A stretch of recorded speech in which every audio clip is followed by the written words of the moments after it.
কুমিল্লায় শোরুম উদ্বোধন করতে গেছে সাকিব, সে জায়গায় ফ্যানের অবস্থা দেখেন যে ফ্যান আসলে কোন পরিস্থিতিতে আছে। এই দেখেন ফ্যান।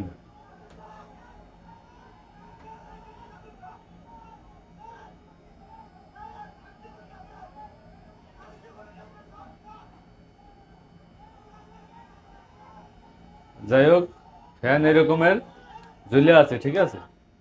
তো এই হলো ফ্যানের অবস্থা।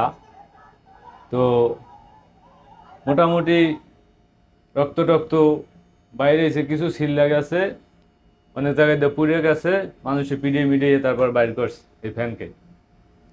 এখন এই দায় আসলে কার? এই দায় কি সাকিবুল হাসান নেবে? সাকিবুল হাসান তো সে জায়গায় গেছে শোরুম উদ্বোধন করতে, টাকা ইনকাম করতে।